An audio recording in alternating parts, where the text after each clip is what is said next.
नमस्कार मित्रांनो, स्वागत आहे सर्वांचं ग्रीनवूड ॲग्रो आपल्या मराठी यूट्यूब चॅनलमध्ये।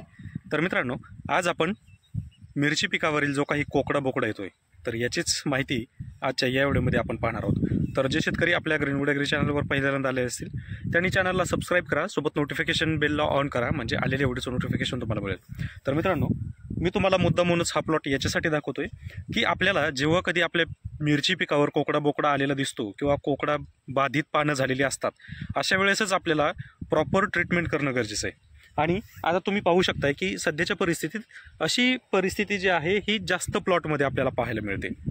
आता ही जी आहे ही इनिशियल स्टेज आहे, याच्यामध्ये पान अजूनही कडक झालेलं नाही आहे, पण एक प्रकारची कोकड्याला सुरुवात झालेली आहे। तर हे का होतंय, तर आता वातावरण फिरायला लागलंय, ढगाळ वातावरण, रात्रीच्या वेळेला ढगाळ वातावरण तयार होते, पहाटे थंडी वाजते आणि दुपारी किंवा सकाळी 10च्या नंतर हीट वाढते। या बदलत्या वातावरणामुळं त्यासोबत ढगाळ वातावरण असेल किंवा रस शोषक किडींचा प्रादुर्भाव हा जास्त प्रमाणात असेल, यामुळं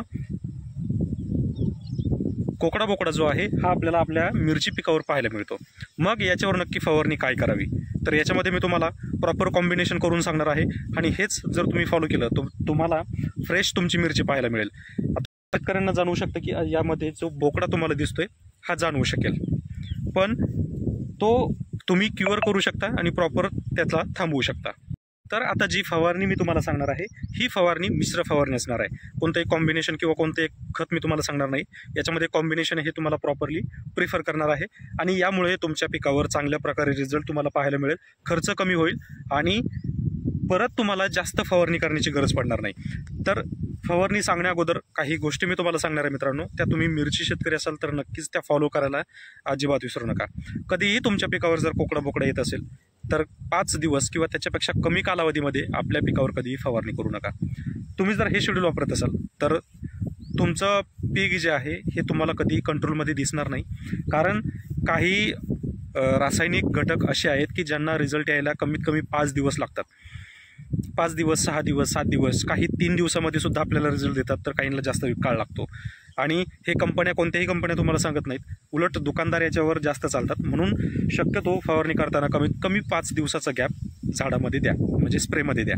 तर आता अशा वेळेस ज्यावेळेस तुमचं मिरची अशा पद्धतीची आहे ज्यामध्ये कोकडा बोकडा नॉर्मल दिसतोय, पानामध्ये कडकपणा अजिबात दिसत नाहीये, म्हणजे कोकडा बोकडाची सुरुवात आहे, तर अशा पद्धतीत आपल्याला फिप्रोनिल हे घटक असलेलं कीटकनाशक वापरायचं आहे। मार्केटमध्ये खूप सारे नावं आहेत, कोणत्याही नावावर ते घेऊ नका, कंटेंटवर घ्या। फिप्रोनिल हा कंटेंट आपल्याला पाहिजे, 50% असेल तरी घेऊ शकता, 50% सुद्धा खूप आहे। 50% फिप्रोनिल 1 ml प्रति लिटर पाण्याला फवारणी करायची।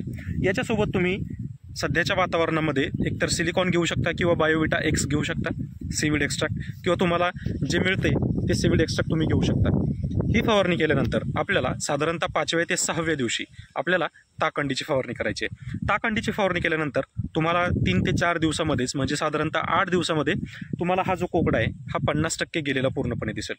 तर ह्याच पद्धतीचं नियोजन आपल्याला करायचं आहे। आणि सध्याच्या वातावरणामध्ये तुम्हाला जर असा कोकडा दिसत असेल, म्हणजे नॉर्मली वरच्या पानावर कोकडा दिसतोय पण पानाला कुठेही कडकपणा वगैरे काही नाहीये किंवा पान तुटत नाहीये, तर काळजी करू नका, वातावरणाच्या बदलामुळे हा बदल होत असतो।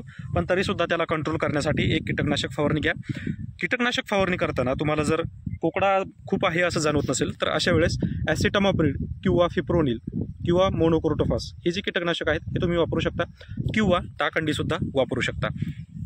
हे वातावरणामुळे तर होतच, पण जर तुम्हाला कुठं थ्रिप्स दिसत असेल किंवा पांढरी माशी दिसत असेल किंवा तुडतुडे उडताना दिसत असतील तर मग मात्र तुम्हाला कीटकनाशक फवारणी घ्यायची आहे। यामुळे काय होईल की कोणतेही थ्रिप्स किंवा कीटक किंवा पांढरी माशी याच्यावर बसणार नाही, रसशोषक कीड बसणार नाही, आणि रसशोषक कीड जर बसली नाही तर आपलं झाड जे आहे व्यवस्थित राहील, तंदुरुस्त राहील आणि त्याच्यावर कोणताही प्रकारचा व्हायरस किंवा कोकडा बोकडा येणार नाही। शक्यतो शेतकऱ्यांनी ज्यावेळेस इनिशियल स्टेजमध्ये कोकडा बोकडा असेल त्याच वेळेस आपलं प्री नियोजन करायचं आहे, म्हणजे प्री प्लॅनिंग करायचं आहे। खूप जास्त कडकपणा पानामध्ये आल्यानंतर शक्य अशा वेळेस पीक वाचत, कोकडा बोकडा तिच्या स्टेजमध्ये असतानाच आपला कंट्रोल पडतं, गलती भाग आहे। जर करायची असेल तर त्याची फवारणी त्यात जास्त फायदा व्हिडिओ असेल